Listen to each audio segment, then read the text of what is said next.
Hey guys, welcome. How's it going? Today I have a tutorial for you for the song Wakantanka by Misk'i Takiy.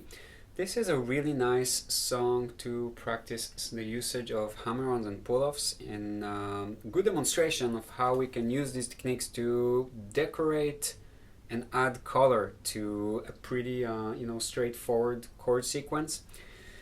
So in this tutorial I'm going to break down the intro and also the strumming part, and for the strumming part I'm going to give you two options. One is more similar to the original version, so this is a strumming pattern with pull-offs, and the second is a simplified version without pull-offs, so a little bit easier. Tabs are available for download through Patreon. Let's get started by looking at the chord progression. We have a sequence of 4 chords here. The chords are D, A, E minor, and G. So all pretty standard, straightforward chords. And what it does here, in order to make it more melodic and interesting and musical, is using additional notes from the scale to decorate the chords and create kind of like a little melody from each of the chords. So for example, we start with the D chord and we play.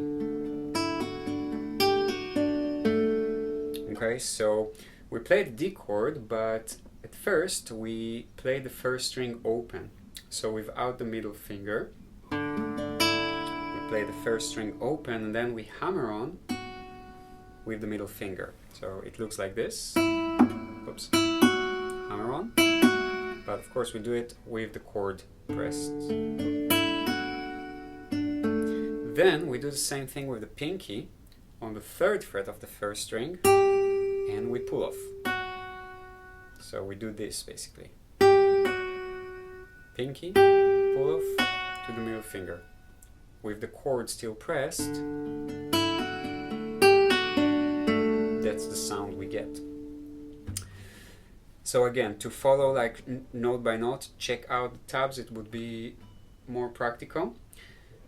Just make sure in terms of the techniques, the hammer-ons should be strong to get a good sound. If you hear this, like you don't really hear the hammer-on, it means it's either not strong enough or not fast enough. So the reason this technique is called hammer-on is because it's like a hammer kind of movement, so it should be precise and kind of like fast. And with the pull-offs, if you're struggling to get a good pull-off sound, if you get this, where you don't hear the second note, then you simply need to pull a little bit harder. So pull-off, again, the sound implies what is actually happening. We're literally pulling the string a little bit down to create enough resistance for the second note to vibrate. As we move to the A chord, we're basically doing the same thing here. So really exact same pattern. We take the A chord and we start it with the 2nd string open. Then we hammer on to the 2nd fret. And then we use the pinky to play the 3rd fret of the 2nd string. And we pull off to the 2nd fret. These were the first 2 chords, the D and the A. Then we move to the E minor chord, and here we have like a combination, so both a hammer-on and a pull-off, which gives us this nice decoration here. So we only need one finger, we don't need both, we only need the index finger on the 2nd fret of the 4th string, and then as we get to the 2nd open string, we're doing a fast, it's called ornament, it's like a fast hammer, pull off. And then we continue with the picking pattern. And the last chord, G. This one is more straightforward. The only interesting detail here is that at first we're playing the G with the 2nd string open, and only then we add this finger with a little bit of vibrato.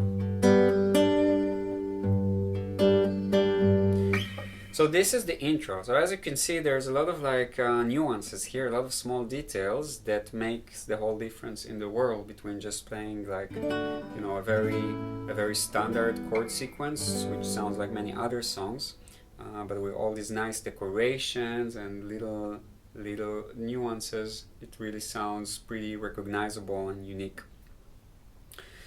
Let's move to the strumming. So this is the part with the singing in the song.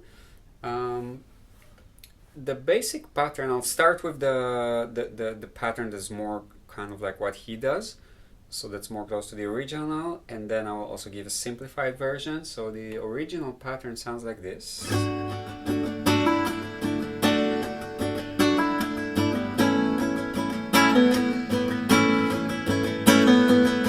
So we're having pull-offs here integrated into the strumming pattern. Let's start with the D chord. The pattern goes down, down, up, down, up, down, down, up, down, up, down, down, up, down, up, down. So it's a very standard 3/4 strumming pattern. 1, 2, and 3, and 1, 2, and 3, and 1, 2, and 3, and this is our rhythmic pattern.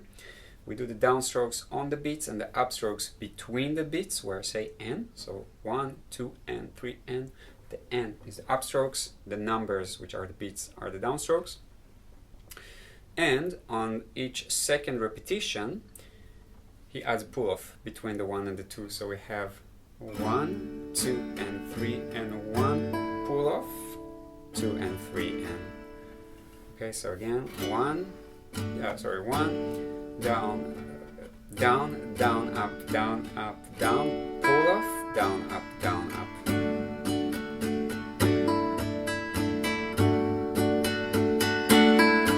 Basically the right hand just keeps going like the standard down, down, up, down, up, down, down, up, down, up, down, and only for the left hand we add the pull-off on each second bar, and it does that for the D, then also for the A, and that's it. On the E minor and the G, just stick to the pattern. So that's the strumming pattern. Notice one more small detail. I'm making a little bit of a distinction here between the downstrokes, which are more targeted at the bass strings, and the upstrokes, which are more targeted at the top strings, just to create more dynamics and richer sound. So this is the original version, and the simplified version would be the same thing but without the pull-off. So we can still apply these nice sounds of the chord variations, the D-sus2 and the A-sus2, but simply without the pull-off, and that would sound like this. It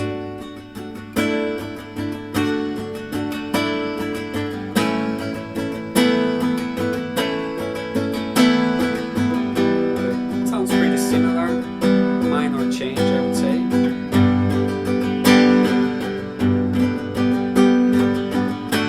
This will be our simplified version, a simplified way to get a very similar type of sound and feeling. This is Wakantanka by Misk'i Takiy. I hope you enjoyed this tutorial. Tabs are available for download via Patreon. Let me know if you have any questions. Enjoy your practice, and I'll see you guys next time.